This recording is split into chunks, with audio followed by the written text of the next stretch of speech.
We were in our tiny 250 square foot apartment in New York City, and literally I was looking at the world of apps, and it just felt like, gosh, all of these are tools. They're built by a bunch of dudes. They're black and white. They're kind of just like very pro tech focused. I'm like, there's nothing that feels inviting and welcoming for somebody that, you know, doesn't know anything about photography or creating or anything like that. So we were like, let's just try and build it. And one day it all just like clicked and worked. And we were like, I think we do it. Like, do we launch it? And at the time I didn't even understand, like now that I'm in the business world, like bootstrapping a business, people are like, wow, that's so cool, blah, blah, blah. I'm like, I didn't know there was another option. Yeah. Tell me about this other option. You know, we didn't have any outside money to just like spend and hope it worked. I think always remaining authentic to who you are and what you love, like that content will always still do better than if you're trying to like chase a trend or do something else. I have to pause and ask myself, like, am I doing this because I think it's going to do well, or does it really represent me and my values and what I stand for? Welcome to More to Say. I'm Amber Vinsbox, founder of the $2 billion creator commerce platform, LTK. I've spent the last 14 years pioneering the creator economy, and on this podcast, I'm giving you direct access to the knowledge and perspectives of some of today's most influential people. I want you to stay ahead of the curve, so pull up a seat because we are just getting started. Today on More to Say, I have a guest that has been with me before. I actually had a podcast several years ago, and Tezza Barton was one of the first guests that I had on. She's a longtime LTK creator. Tezza has a really fascinating personal story. I really encourage you actually to go back. You could even pause right now. Go back, search Amber Vinsbox, search Tezza Barton, and find that episode. It was called Influencer Radio. And there's an episode where we actually really get into her background and personal life, truly fascinating, and really will bring to life this episode. But back to what we're talking about today. Tezza is best known right now for the Tezza app. It's been downloaded 25 million times. Her and her husband created this app. It is an 8-figure business. Tezza, this is not her first go at being an entrepreneur. She actually has been very entrepreneurial her entire life, whether it was back to early days being a photographer in Utah or being a musician. She's lived, honestly, many lives, and she's still so young and has created an incredible business. I love sharing these types of stories because she's tried at businesses many times before, but this is the one that really hit and has taken off. I love how she shares in this episode how her husband and her work together, what a kind of a day in the life looks like, the challenges she's facing, how she's still working with brands, how she thinks about her product and her obsession with bringing creative, really beauty to the masses so that everyone can have gorgeous content. This has resonated not just with everyday people. This is also an app used by celebrities. You know, Kourtney Kardashian, Gigi Hadid, Ashley Graham. These are women who are all known to use this product. But despite all of this success, Tezza is honestly just one of the coolest people you'll ever meet. She is super chilled out, very laid back, super humble. She is a friend that you would absolutely want to have. And not only that, she just has very cool personal style. Tezza is one of the people that really sets internet trends that we'll all be, adopting a year from now because she's just that early to the game. So without further ado, I want to welcome Tezza Barton back to my podcast. More to Say. Welcome, Tezza.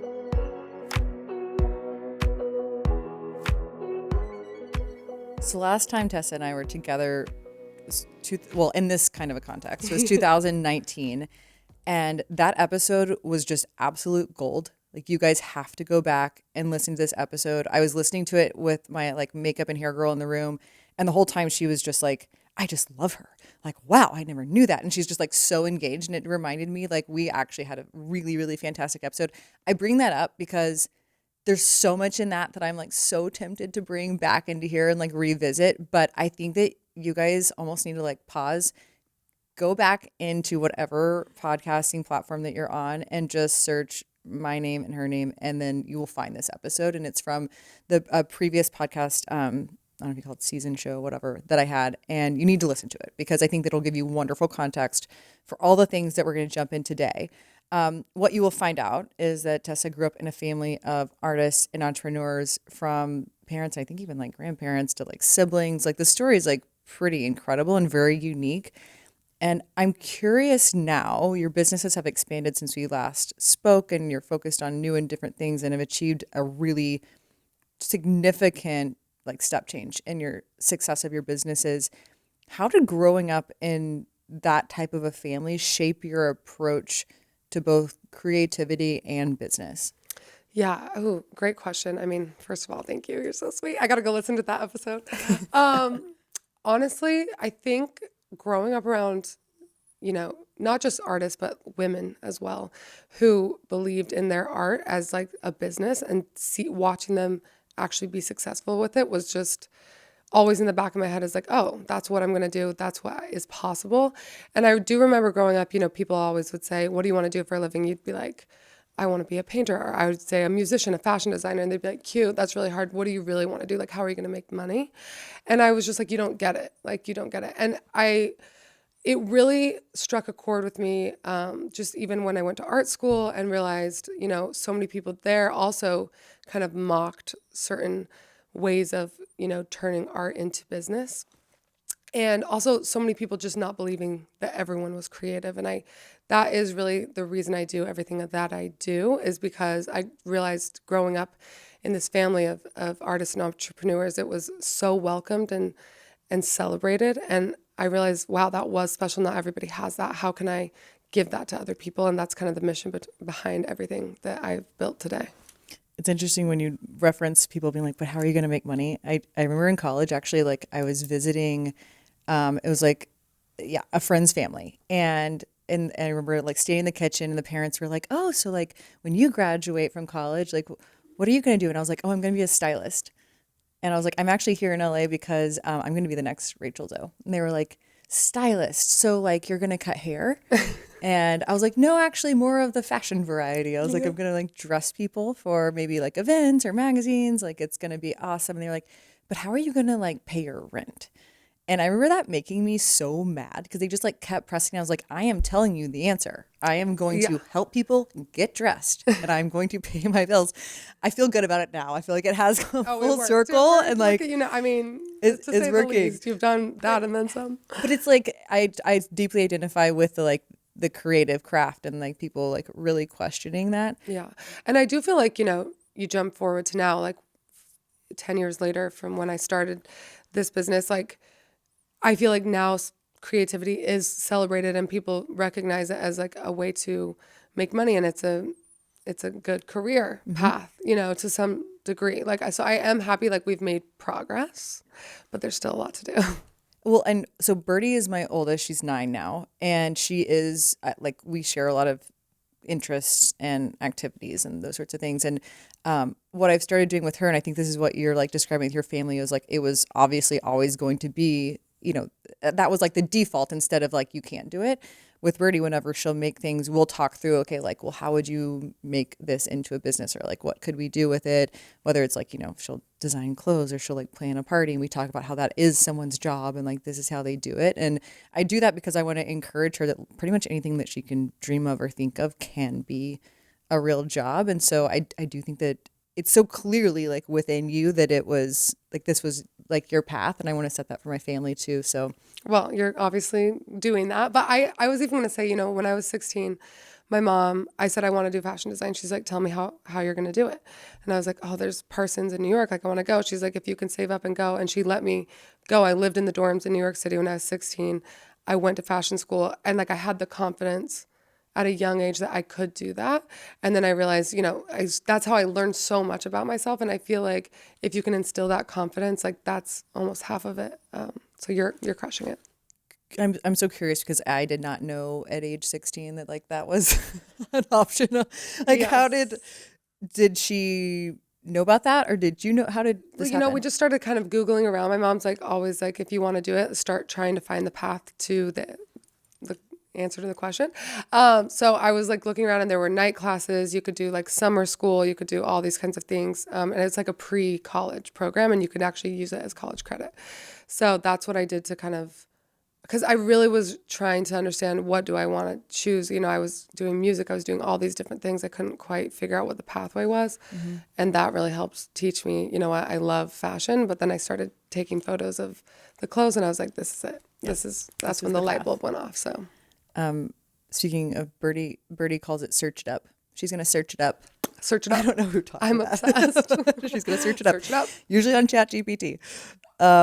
When did your creator journey begin? It's hard to say, like I've been posting photos on the internet for way too long. Like I would never let my children post photos on the internet as early as I did. But it was like, MySpace, Tumblr. I was maybe 13. You were on MySpace? Oh yeah. Oh yeah. You're like real OG. I was creating like personas and vibes for way too long. Like I had so many blogs that I'm so glad no one ever saw. But to me, they were like, journal entries and beautiful like art. But, Facebook was really kind of I feel like no one says that, but I grew like my first community and following on Facebook. And that was when I realized, like I can build a business around this and I can kind of start treating this, like, cause I had a blog, but I couldn't figure out how to like monetize on it. And for a long time. So Facebook was really kind of my beginning. What were the names of these blogs, or do you name MySpace? Yes. I don't even know. Well, Brain Litter was my, I hope it's deleted. Like, don't go Google that.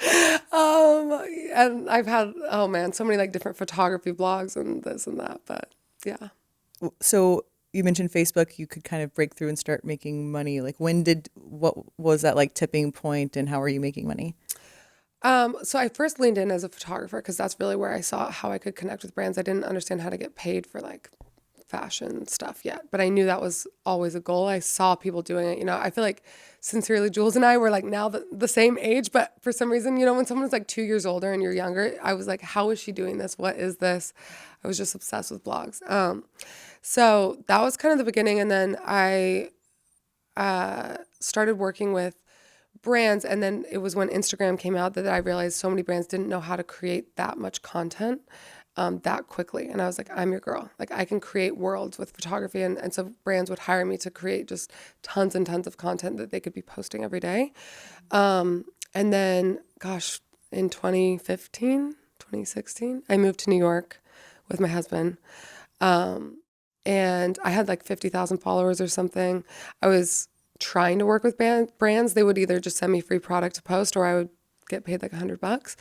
And I literally remember we had negative dollars in our bank account when we moved, because we moved for no reason other than I just knew I had to live in New York again. And I got reached out to by a social media agency, and they're like, we want to represent you. I thought it was like a scam.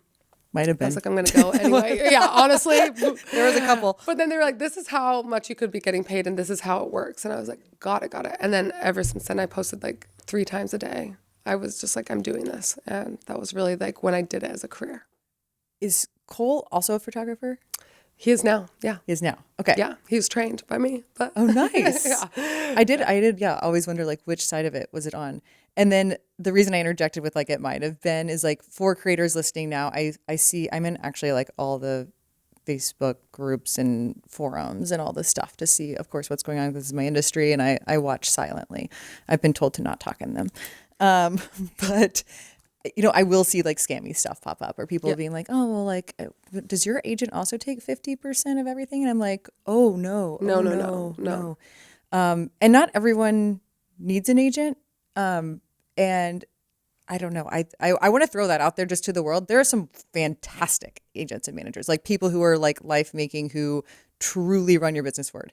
And then there's like a lot out there that's, if they're just like taking from you and not providing value to you and not sharpening you, even like to the point of, we had a conversation earlier about a creator who kind of had stagnated.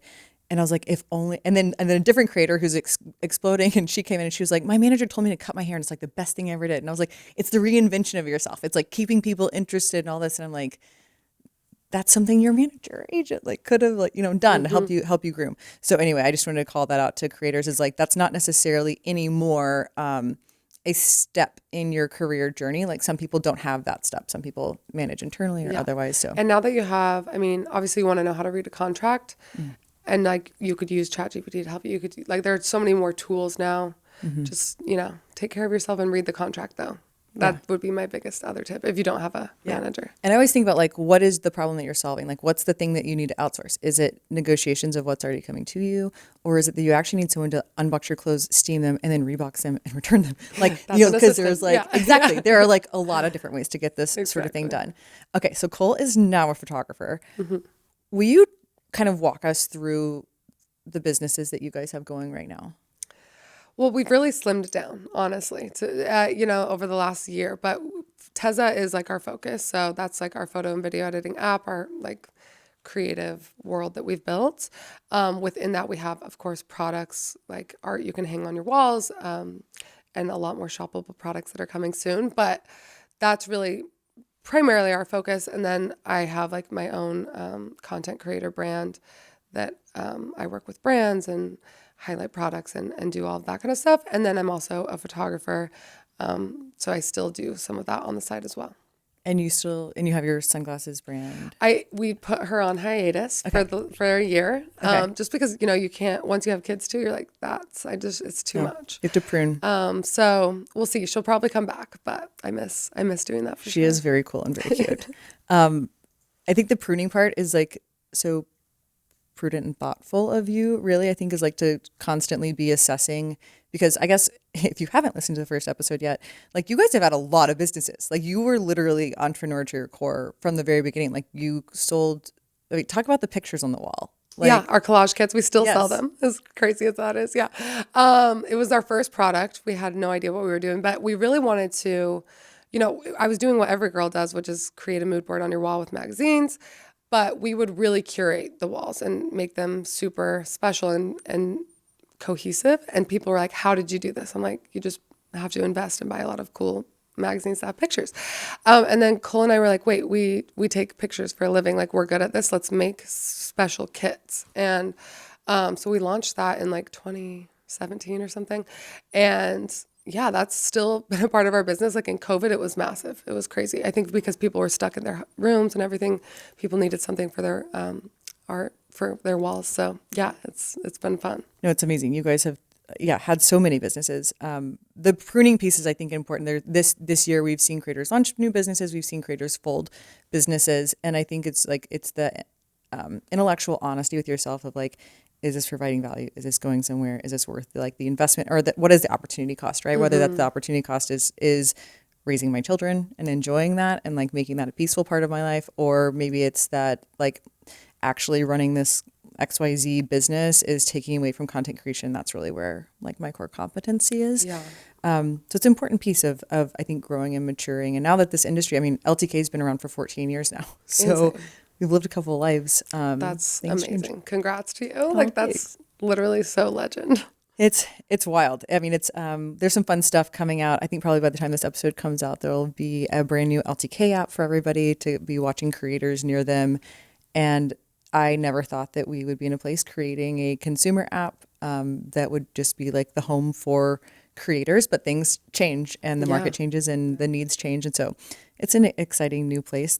Some things spin down, some things spin up. With being a content creator, you're still doing that full time. I know that it informs all of the other businesses that you have too. What would you say is the most challenging part of your role right now as a content creator? It's hard for me because at my core, I'm always going to love photos and storytelling. And sometimes like that's not the content that's going to work for whatever brand I'm working for or whatever it is. So I think always remaining authentic to who you are and what you love, like that content will always still do better than if you're trying to like chase a trend or do something else.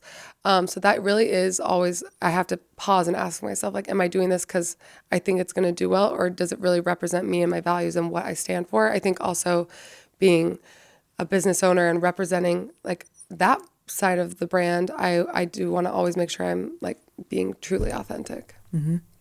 How are you dividing up your time these days? I don't know. I remember I listened to you on the Skinny Confidential and I was like, okay, I was like taking notes because you were talking about your calendar and how you work it. I was like, okay, I need to implement some of this because I feel like, I spend, it's like a 9 to 5 where I'm spending but I mean, obviously way more than that. But Yeah. like those are the hours my employees are working. So I'm also present. I'm available. You can get a hold of me. I try and like batch my calls to like certain days so that I know those days I'm like going to sit at my computer and be on calls. And then it allows me to find time to be creative on other days if I'm like out and about and doing things. Cause I don't think it's like I used to spend one day taking the best photo I could take. How amazing would that be if that's all that I had to do? I mean, the dream. Yeah. And like times were just so different. It was cute. I miss those days, but now trying to like do it all and do it really well. It's hard. Yeah. No, it is. Rachel Parcell actually was on that original podcast that we were talking about earlier, or that whole like that show that I had. And one of the things that she was doing at the time was she was like, I shoot Monday through Wednesday. And so she had like fully batched, and then all the content was created, and then her team was like helping her like flow it out over time. And I think that was the first time I had heard that, and I was like, oh, that's super smart. But I think the context switching is really challenging, where you're going from like motherhood to an editing app to being a content creator to being a photographer to The creativity, like you now have to schedule it, which is weird. When you've never had to do that, it kind of feels painful. It's like, and so you have to find, like even getting solo time. This trip I'm alone. I'm like, wow, I haven't been alone in my thoughts in like, it feels like years. And so I think even just as a business owner, as a creative, it's so important to find, even if it's just 1 hour, how can you get it? Like, it's really important. Yeah. Oh, I think some of my like best and most thoughtful work is like on an airplane or in a hotel room by myself. Like it kind of almost needs to happen at a certain pulse because there's no more like deeply focused, get it done kind of time. And you always think you're going to like find a way to make it happen, but it doesn't. So you just have to find a way to fit it in. Yeah. But I agree. Airplane yesterday, I just took out my notes. I typed for like 3 hours and it felt so good. I was just like all my thoughts, you know? Yes. You can be like super creative. So you talk about kind of like carving out that time to be creative. And so something that Baxter, because we work together as well, and my husband and I, and so now our kids' school is 30 minutes away. So we take them to school in the morning, and then the whole, like, so that's extra time with them. Within the 30 minutes back is like our first meeting of the day. And it's basically like kind of pre-briefing all the stuff that's going on, like making sure that we're aligned about everything that's about to happen. And then same thing at the end of the day, we'll go together to go get them. And we are like debriefing everything that just happened, like in that 30 minutes before they get in the car, which is a nice kind of like carve out that we didn't used to have. And then also I have started in the last year not booking Friday meetings unless it's like a full emergency for me to do, because I can spend time by myself. And then with Baxter being like, I had this idea or I had this thought, and it's like that free flow thought day, or like it's processing all the stuff that's just happened, because you do ultimately, I think that there's not enough credit given to like future planning, right? It's like we're always like putting out these like immediate fires that are happening, but it's actually like the value is really what you're building for the future, like how you're planning into that. I think it goes the same thing with how you invest your money and time. Like we recently had a creator summit, and you know, there's a list of things that creators want from us, right? And the conversation we had was like, we could give you all of those things. We could probably give it to you this month. But if we did, we wouldn't be building the thing that brings you more new customers. And so like, we're going to have to like let that fire burn, because we actually think the money is better spent, even though you want that. And even though we could give it to you, we think that actually your next customer is really important. Yeah. So we're going to go chase that for you. Making those sacrifices and decisions is really hard. Yeah. That free flowing time that you're talking about, I think is like such a important thing for everyone to have to like sort of process. Okay, let's talk Tezza App, because this thing is freaking huge. Oh, coming from Miss. I love being like with another app founder here. Okay. It's so fun. It's wild, actually. Like, I mean, I think, right, it's 25 million downloads. It's probably a little more than that now. I don't, you know, I let Cole tell me those numbers. I'm like, I got to stay in the creative lane. He's in the stats. But yeah, we're at over 25 million downloads. And, you know, it's just been, you know, it still feels like the app the two of us built in a little apartment in New York City. And it's hard to even imagine that. I don't really like to think about it too much, but I do, because I want to like make sure everyone's happy and fulfilled and feeling great. But yeah. What was that like? I'm calling it a founding conversation where you're like, we should make an editing app. Like, what was that? Where was that? We were in our tiny 250 square foot apartment in New York City, and truly like we were obsessed with photography. We had built this community of people that really wanted to jump into the creator space. No one was calling it these things yet, but like you could tell something was blooming. And I had really opened up my channel to be like, I can teach you everything you need to know. I can teach you how to work with brands. I can teach you how to take better photos. I can help you create an aesthetic. And literally, I was looking at the world of apps and it just felt like, gosh, all of these are tools. They're built by a bunch of dudes. They're black and white. They're kind of just like very pro tech focused. I'm like, there's nothing that's scratching this like world that we want to build that feels inviting and welcoming for somebody that, doesn't know anything about photography or creating or anything like that. So Cole's like, I think I could try and build it. He was a developer and he was working at a startup at the time that he was like deferring his salary, making no money. So we were like, let's just try and build it. So the two of us just sat there, and every single night after doing other jobs, we would work on this thing. And one day it all just like clicked and worked, and we were like, I think we do it. Like, do we launch it? It was kind of just this idea before ever, it took like a year and a half to actually build. Yeah. I didn't know that you guys like built it yourself. Built it ourselves, like every single piece of the app for the first 3 years, just me and Cole. This is insane. Yeah. And so beautiful and amazing and perfect, and you own it. It was really, like at the time I didn't even understand, like now that I'm in the business world, like bootstrapping a business, people are like, wow, that's so cool, blah, blah, blah. I'm like, I didn't know there was another option. Yeah. Tell me about this I other didn't know option. I could like go hire people. Like, I don't know. It was just, because we were in such that like early entrepreneur phase, and there are so many benefits to it because I do think like we made slow, conscious, smart decisions. We decided to be profitable from the get-go. Like that was how it had to work because we had to be able to run it. Business, yep. We didn't have any outside money to just like spend and hope it worked. So it was cool. Yeah. Taking a quick break to show you one of the products I absolutely love right now, and I've been using for several months now, and I'm still super excited to share it with you.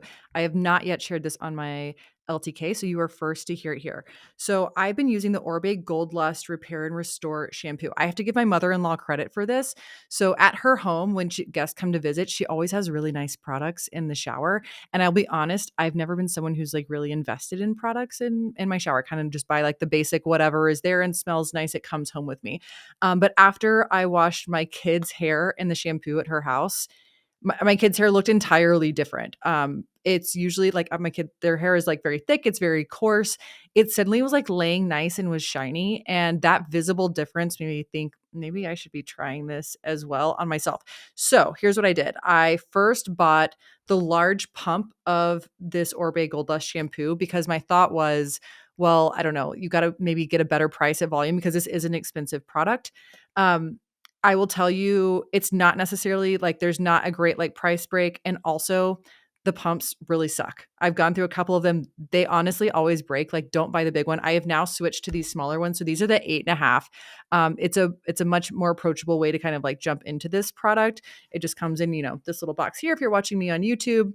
And then you can buy refill packs. And so this is what I do now. This is also a size that, road trip, whatever, you can throw in your bag and travel with. Cause now I like really super depend on this shampoo. Baxter even asked me when we're packing, like, did you get the toothpaste? Did you get the shampoo? Like, our family absolutely loves this product. I gave it to my parents and my siblings for Christmas this year, and they too rave. They're like, I can't go back. Like, why did you spoil me like this? So great product for special people in your life, but also a worthy upgrade, I'm going to say, in your personal life. And like I said, this comes from someone who like, I'm all drugstore all the time.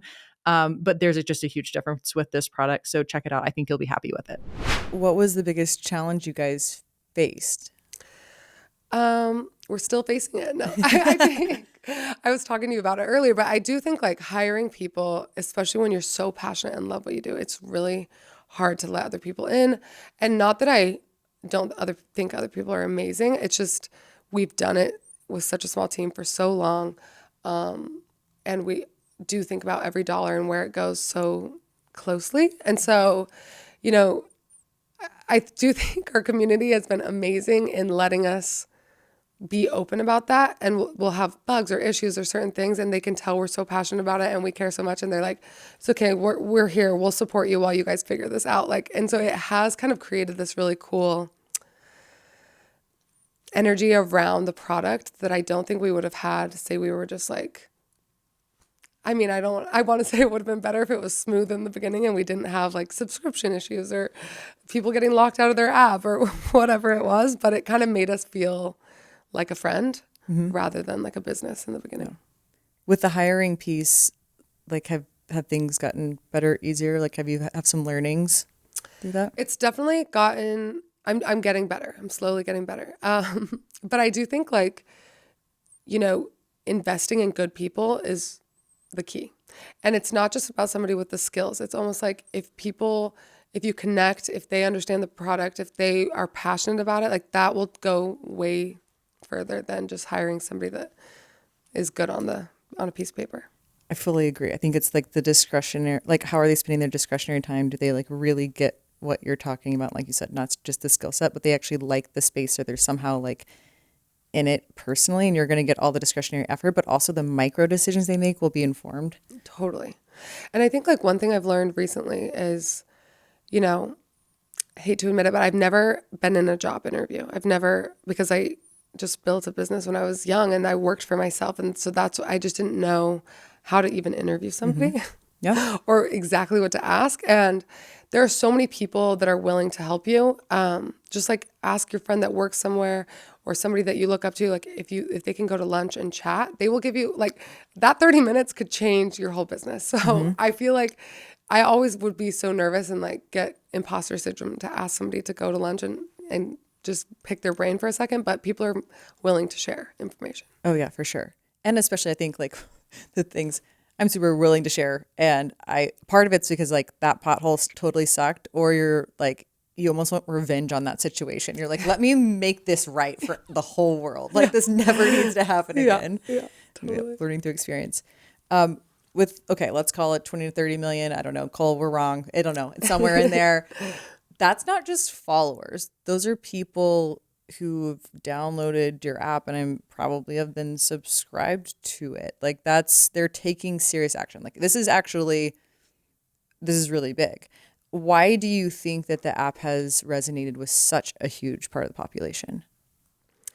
I think a few reasons. I think in the beginning, we really tried to champion like everyone, be an inviting place for creators. It's not just for like the pro user or somebody that's already made it. Like it's easy. And so that every button, every click, we think through so much. Like if it's an extra step, Cole's like, we can't do it because that could just deter someone from feeling like this is an easy experience. So we really try and cater to that up and coming new person, but also be powerful enough for that pro creator. And I think it's by creators for creators. We really work in this space. I still work as a creator every single day. I like to keep a pulse on what's happening so that I can really make something that can help your career and make your life easier. So that's really a huge focus. And then, this is kind of silly, but I really do think of it like a beauty brand. Like when you buy a product, you want it to enhance your beauty that you already have and emphasize the things that you're trying to emphasize. And I test and create every single filter and preset and effect that's in the app on thousands of photos. And I'm like, okay, is this achieving something that's going to make somebody look and feel the way they want to? And that I don't know that other apps have like a person behind them like doing that. And I do feel like people feel that connection. Oh, for sure. Yeah. And when people ask you what the filter is, I see you being like, it's this name. I mean, I'm so bad at filtering, quite obviously, but you're deep in the weeds of like the recipe that it takes to get there, and it obviously is very easy for a lot of people. The fact that you have had this level of success with it. Oh, thank you. We try.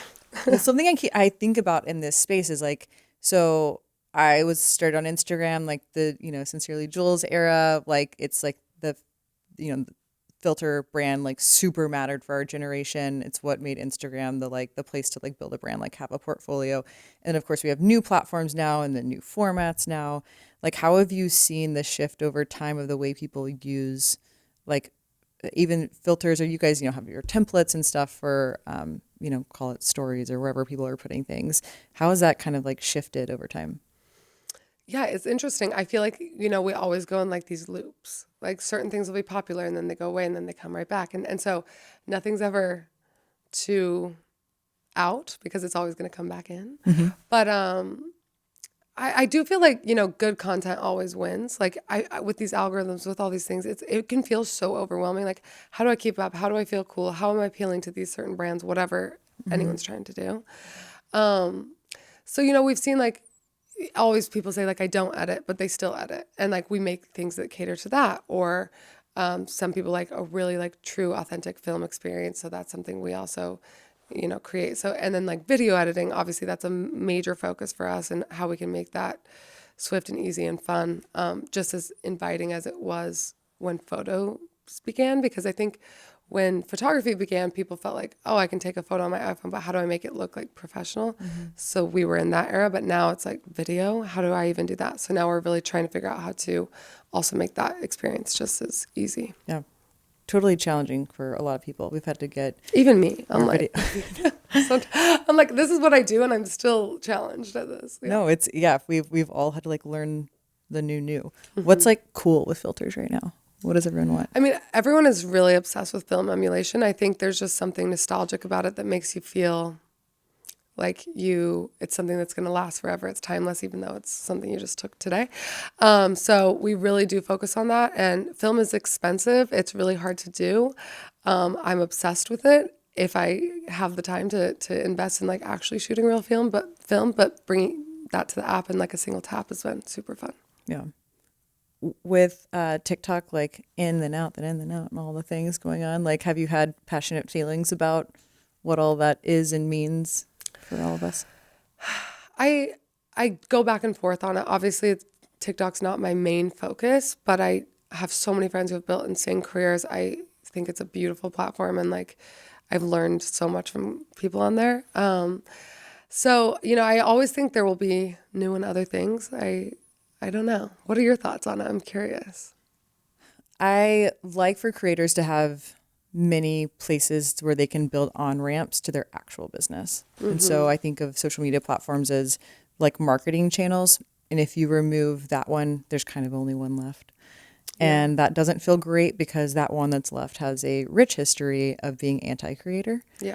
Despite using the word creator in various volumes and frequencies over the years. So I don't think that that's like just systemically, like that's not healthy for any industry to have less. And so I would want there to have more. And I do think that it's been a place for new types of creators to like be born. So we're going to need more if it goes away. Yeah. Yeah. How do you guys work with YouTube? And yeah, because I feel like that's at least something else, and they do support creators, but they're far more pro creator. Yeah. I think what's shifted though across all the platforms is that they've become much more entertainment led, and so it's algorithm led instead of like following a creator in a community. So old school YouTube, you're following more creator community, but now when you jump on it, of course, it's more like shorts led, and so it's really hard to get a community stabilized or get people follow you and then to like meet them again. So a lot of what we've been talking about is this concept of like meet and keep. Is like you getting in front of them is the first challenge, and then getting them to you like more permanently, so that you can continue to reach them every single day. If you can't do that, then it sort of undermines your ability to have a business, because brands really want to use you to reach ultimately your customer, and your customer is really who's coming back to you, who's reachable. Right. Like when you blast it, where is it going? And so we focus entirely on that right now, like as a business.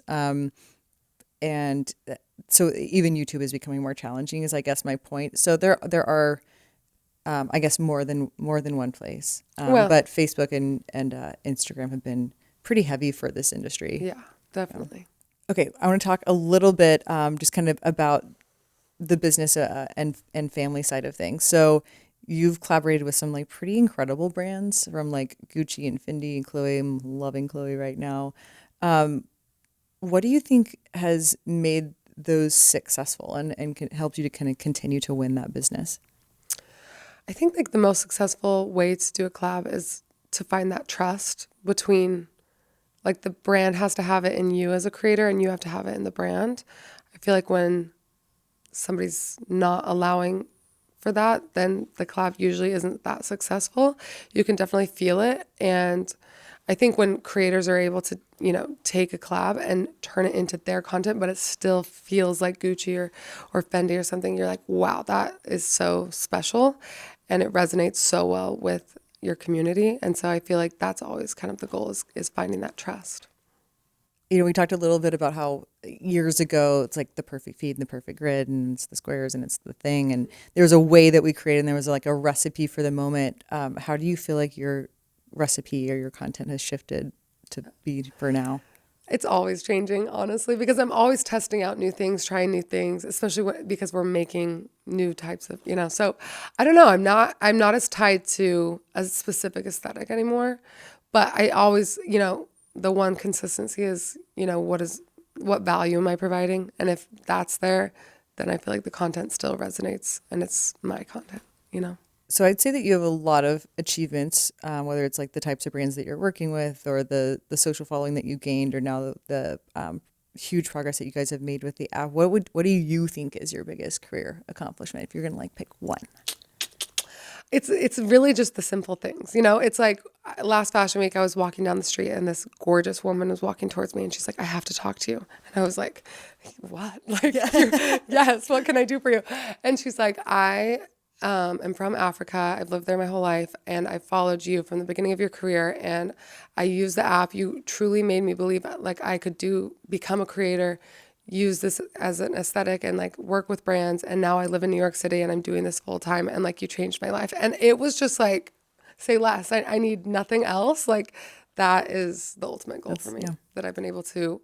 Because going back to kind of, the beginning of this conversation, my family and really believing that everybody is creative, I do think that's like the best gift I could have ever given somebody is to continue that and hope that they can also pass it on to somebody else. It's really incredible to think that you as like, I'm calling you like a creative director.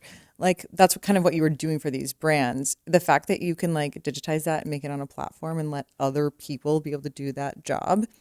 It's definitely not something that other people were thinking of in the space. And it's hard to do technically. I love hearing your perspective as a founder because it's not like I needed a tech company that had subscription revenue that I could get a lot of people. Like that is not the vibe. It's like the full opposite. It's like, I love this thing. Other people can love this thing. I honestly think that is your secret sauce. It's not that, I got the right investor and then this XYZ thing happened. Your passion is like very palpable. I love that. Let's take a quick break so I can tell you a little bit what has been happening in our business here at LTK. So in case you missed it, we have fully relaunched the LTK consumer app with everything it had before, which is now way better and powered by AI, but also a ton of new features. Here's a fun stat for you. I don't know if you guys knew this. 38% of Gen Z and millennial women use LTK today, and 25% of women across the US are already LTK users. So while you've been using the LTK app alone, so have your friends. So a couple things have now changed on the app. Coming soon, you're going to be able to connect your phone book. So you can actually see who of your friends are using the app, who they're following, what content that they love. I think it's going to be much more fun and much more social to have that experience on LTK. The core feature is now watching creators near you. So you can look at them based on major cities and based on topics. I love to flip to the UK, to Paris in style. I love to see like Miami beauty. It's so interesting to see what's happening in all these places with real LTK creators. And now you'll be able to actually see creators proximate to you wherever you live. Maybe you don't live in a major city. I don't. So we're clustering zip codes and finding creators that are literally proximate to you. Maybe they go to your restaurants, to your gym, they go to your school, your kids cross paths. You somehow know these creators because they're in your environment. I am so excited for this feature. If you have not yet, go update or download the free LTK app to watch creators near you. We've seen that really social media is no longer social anymore. 74% of people polled just this year say that, and over half of them are looking for new places to follow creators. LTK is the creator app. It is the only place that you will find all the creators you love, real humans showing you their real life, and now you can find them near you and based on who your friends follow. So go check out the new app. I hope you love it. You have 2 toddlers. Can you give us some tips and tricks?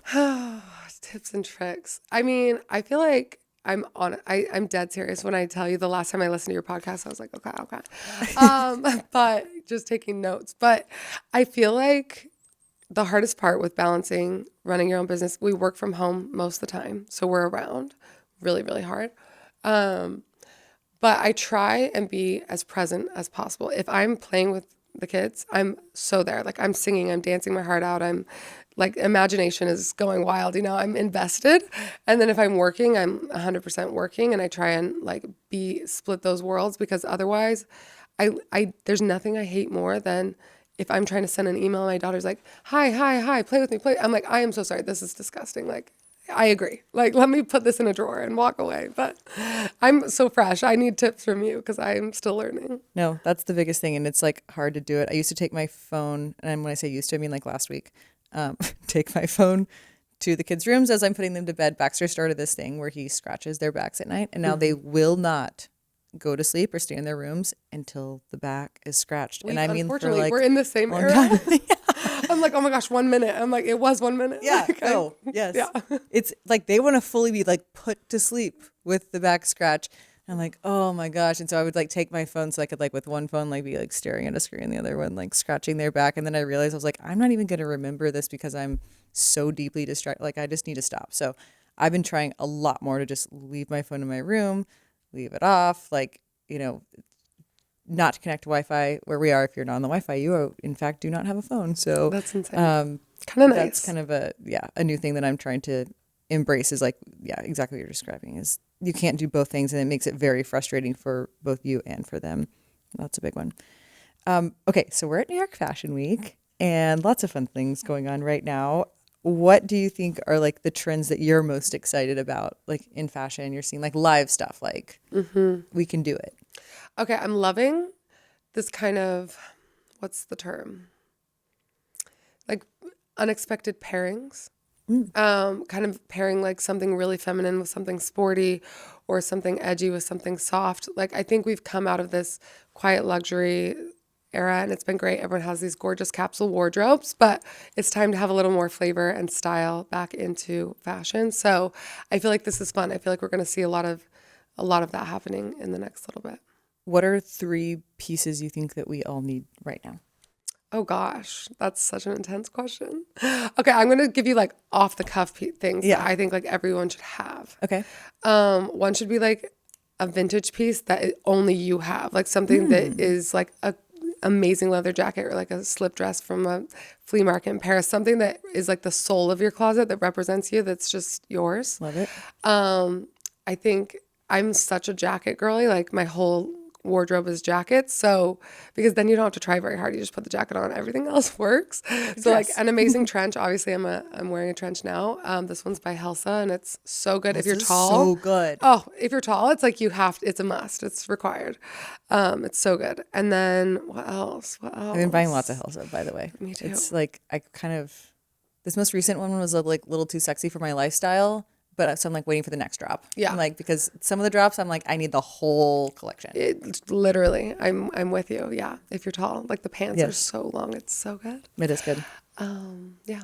Do I need to answer one more? No, I think, okay. So we got the Paris flea market find. We got the trench coat. I mean, there's the obvious things, like a good pair of denim, like a blazer. But I would say also like a pair of shoes. Like I like to think of the things in my closet that are going to add personality to a look. Because we can all have like the classic wardrobe staples that look good, but like if there's like a shoe that represents your style, you can almost wear it with anything and you'll feel like you. I'm feeling very hopeful with your like, this is a whimsical moment. Like this is a time for us to like step out and be a little bit more rowdy. I think I'm ready for it too. Yeah, I'm kind of bored. So I'm less hoping monochrome is what I'm hearing from you. I wore a kind of a bright orange like checkered coat yesterday. And I was trying to explain this kind of like new location-centric stuff that the LTK app is doing. And the person was not getting it. And I was like, look, if I wore this to London, I would be like the tacky American girl. And I was like, see, that's the difference. That's why like you would want to tune into the London channel and like versus tuning into the Dallas channel if you were not looking for like things are just appropriate in different places. But I'm ready for a little bit more whimsy. I'm already jumping in on that. So what is next for you guys? What projects are coming up? What's in the works? Oh, so much. I don't know all that I can say, but one thing I'm really excited about is this year we're working with a lot of different creative directors where we're bringing different creators of all types, everyone from, fashion to photographers to you name it, but to creative direct like the app for the month and come up with features that they think represent, their creative vision. And that way we can kind of, open up the ways people are creating and try new things. And obviously everything's always been through my lens and our community is what they're asking for. But I think this will be a really fun. That is a fun one. I saw you fielding for creators that people like. Always looking for new people too, It's fun to see. I feel like there's so many creators now. I can't keep up.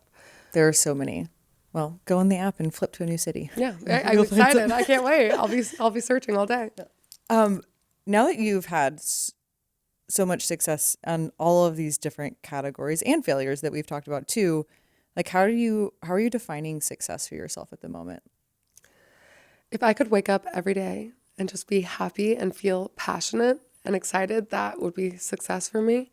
I think I grew up thinking stress meant I was doing something right, and I had to be stressed all of the time. I thought that meant I was working hard.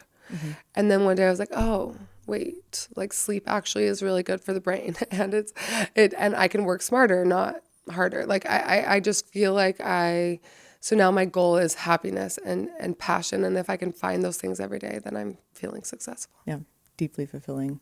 What are you doing for your health? You mentioned sleeping well. That sounds good. Well, with a 6-month-old, I'm trying.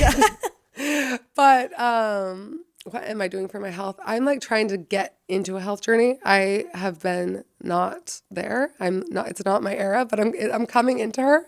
She's gonna enter the chat soon. When you're just sacrificing yourself for so many other people, it's really hard to make that time. I'm trying. I go on a lot of walks. My husband and I walk 5 miles a day at least. Oh, wow.